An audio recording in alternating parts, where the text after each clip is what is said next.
गिरामी और मर्तबत, अगर कोई बंदा कहे कि सरकार दो आलम सल्लल्लाहु अलैहि वसल्लम के वालिदैन कलमा गो नहीं थे, ईमान वाले नहीं थे, मैं कहता हूँ बदबख्त, तुझसे बड़ा बदबख्त लईन कौन हो सकता है जो रसूलुल्लाह के वालिदैन को कहे वो ईमान वाले नहीं थे। रब्बे काबा की कसम, हजार हदीसों के मुताबिक, कुरान की आयत के मुताबिक हम ये साबित कर सकते हैं कि रसूलुल्लाह के वालिदैन के वसीले से अल्लाह कल उनको भी जन्नत अता फरमाएगा कि जिन पे जहन्नम वाजिब हो चुकी होगी। अब मैं आपको एक मिसाल देता हूँ, कुरानी मिसाल।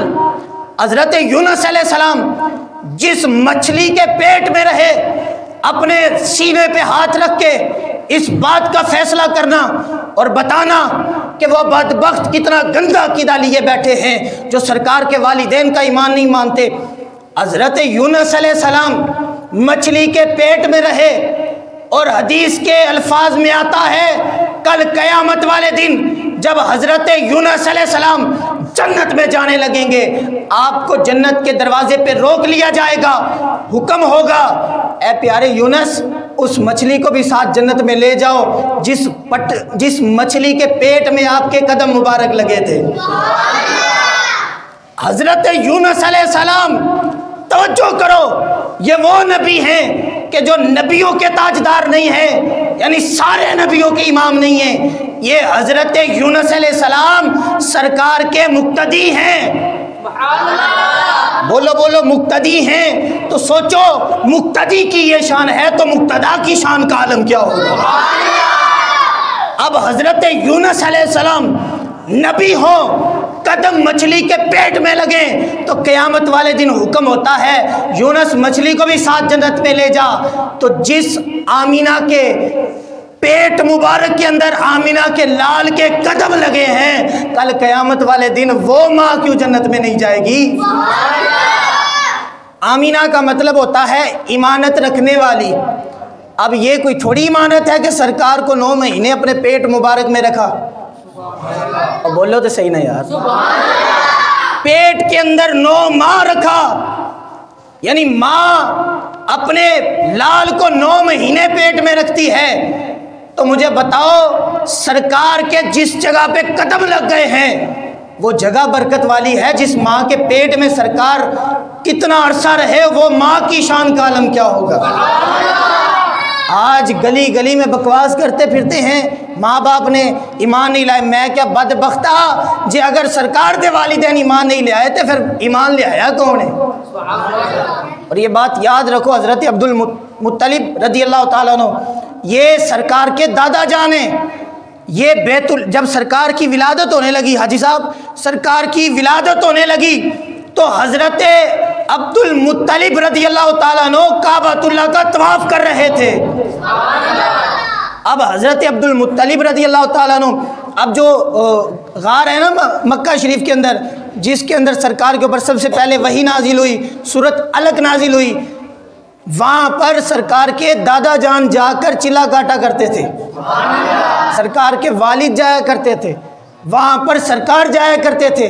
अब मुझे बताओ कि जिस गार के अंदर जाते रहे, कुरान के अंदर उसका जिक्र है नहीं। अब देखो कि वहाँ कुरान की पहली सूरत नाजिल हुई, कितना मकाम है उस जगह का, वहाँ नफल पढ़ने वाले का कितना मकाम है।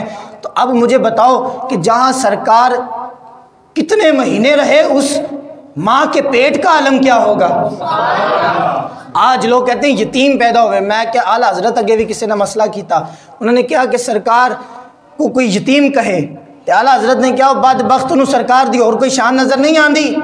फरमाया सरकार यतीम तो थे मगर दुर्रे यतीम थे, कीमती खजाना थे। फरमाया कोई आम यतीम थोड़ी थे, ये सरकार की शान है। गिरामी और मर्तबत पूरी कायनात अगर रसूलुल्लाह के यानी एक पसीने का कतरा हो और पूरी कायनात के अंदर हर बंदे का खून का पसीना बह जाए तो फरमाया रसूलुल्लाह के पसीने मुबारक के मूल्य नहीं पड़ सकता। इतनी शान है रसूलुल्लाह के पसीने की, पूरी कायनात सरकार के पसीने पे कुर्बान हो जाए तो फरमाया ये भी आम बात है। गिरामी और मर्तबत अर्ज़ ये कर रहा था कि सरकार मदीना सल्लल्लाहु अलैहि वसल्लम दुर्रे यतीम पैदा हुए। अब ये हज़रत इब्राहीम अलैहिस्सलाम आप भी यतीम पैदा हुए, हज़रत मूसा अलैहिस्सलाम आप भी यतीम पैदा हुए, आपके वालिद का साया नहीं था। हज़रत ईसा अलैहिस्सलाम तो पैदाइशी यतीम पैदा हुए, आपके तो वालिद ही नहीं थे। अब काफ़ी गौस कुतुब अबदाद भी जिनके वालिद सर पर नहीं थे। अब यहाँ पर लोग बकवास करते हैं, एक तो यतीम पैदा हुए, और ये बात भी करता चलूँ कि जब मक्का के अंदर सरकार पैदा हुए, अब सारी दाइयाँ आईं और आकर उन्होंने हर कबीले से ताल्लुक़ रखने वाली, उन्होंने आकर जब सरकार पर नज़र पड़ती तो पहले सरकार के पास आ जाती।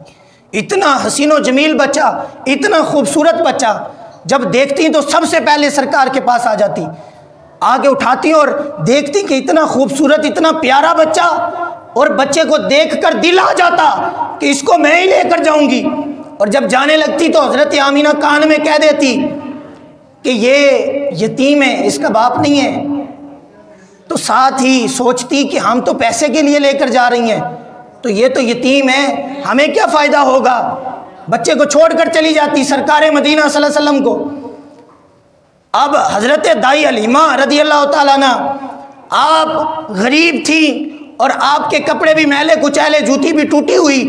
हज़रत दाई हलीमा जिस कबीले में जाती वो कहते कि भाई हमने आपको बच्चा नहीं देना, आप चूँकि गरीब हैं, हमारा बच्चा जो है कि कहाँ गरीबी में रुलता फिरेगा। इस तरह के अल्फाज। मेरा ईमान और अकीदा और मेरा वजदान ये कहता है, खुदा की इज़्ज़त और जलालियत की कसम है, रब को भी गवारा नहीं था, रब ने हज़रत दाई हलीमा को गरीब रखा ही इसलिए था कि हज़रत दाई हलीमा ही मुस्तफ़ा की परवरिश करे। हज़रत दाई हलीमा जब सरकार की बारगाह में आई, सब छोड़कर चली गई। हज़रत दाई हलीमा रज़ी अल्लाह ताला अन्हा ने आके कहा कि ए प्यारे, यानी आकर हज़रत आमीना के पास आई तो पकड़ लिया बच्चा खूबसूरत, और उन्होंने कहा कि यतीम है। उन्होंने कहा कुछ नहीं होता, मैं परवरिश करती हूँ। आपने जब, ये बड़ा लंबा तवील वाक़या है, आपने लिया सरकार को और अपने साथ ले गई। अब जब लिया तो सरकार जिस ऊँटनी पर जा रहे थे, ऊँटनी भी बड़ी नाकस कमज़ोर, तो जब सरकार के कदम लगे तो वो ऊँटनी भी दौड़े लगाने शुरू कर दिया। सरकार का घर में कदम लगे तो घर में अंधेरा था, सरकार के कदम लगते ही घर में उजाला आ गया। वो कहते हैं ना, उजाला उजाला सवेरा सवेरा, तो यही उजाला उजाला और सवेरा सवेरा है कि सरकार के जिस घर में कदम लगे वो घर को भी अल्लाह रौनक वाला बना देता। तो जहाँ सरकार के कदम, बकरी थी, बकरी के दूध सूख चुका था, तो सरकार के हाथ मुबारक लगे तो बकरी के थनों में दूध ख़त्म ही नहीं होता था। हज़रत हलीमा सादिया जो लोगों से लेती थी, वो आज लोगों को कहने जा रही हैं कि है किसी के घर दूध की ज़रूरत तो अपने घर से बर्तन ले आए, हमारे घर से आकर दूध ले जाए। ये है सरकार के कदम की बरकत। तो जिस घर में कदम लगे वहाँ इतनी बरकत है, जिस आमीना के पेट में सरकार के कदम लगे हैं, उस आमीना की शान का आलम क्या हो। गिरामी और मर्तबत मौजू बड़ा तवील है।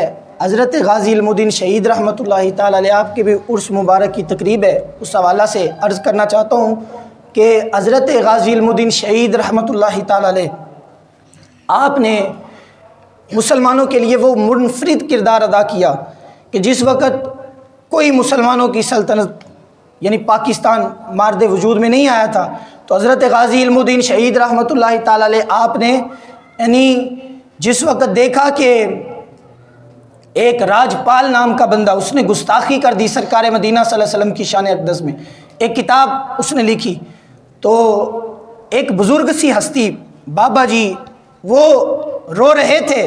गाज़ी इल्मुद्दीन शहीद रहमतुल्लाहि ताला अलैह आपने कहा कि बाबा जी क्यों रोते हो।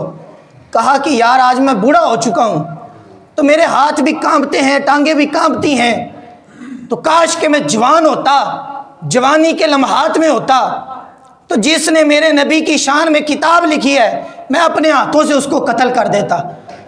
तो गाज़ी इल्मुद्दीन शहीद को अभी कुछ भी यानी कह लें कि पता नहीं था, इतना अभी चढ़ती उम्र है, नौजवान सा लड़का है, दाढ़ी भी सही नहीं उतरी, तो जिसको मालिक चुन लेते हैं फिर उससे अपना काम भी ले लेते हैं। अब जब गाज़ी इल्मुद्दीन शहीद रहमतुल्लाहि ताला अलैह आपने ये बात सुनी तो दिल में खींच सी पड़ गई, और आप दिल, वो कहते हैं ना कि जिस मालका ने जड़ा काम लेना होवे वो फिर बंदे चुन लेंदे ने, फिर आप ही निशानी लग जाती है और फिर आप ही काम ले लेंदे ने। गाजी इल्मुद्दीन शहीद रहमतुल्लाह ताला अलैह, जब आपने इतनी बात सुनी तो आपको ना खिंचाव पड़ा बाबा जी की बात में। एड्रेस पूछा सारा और अपने घर गए। वालिदा से कभी इतना मुतालबा नहीं किया था पैसों का।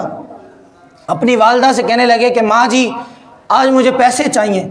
माँ ने कहा पुत्र अगे तो कदी नहीं मंगे, पैसे की करने ने? क्या बस माँ जी चाहिए देने। माँ ने पैसे दिए, कहा इतने नहीं ज़्यादा चाहिए, और पैसे लिए लेकर बाज़ार में चले गए। जाकर वहाँ पर गाजी इल्मुद्दीन शहीद रहमतुल्लाह ताला अलैह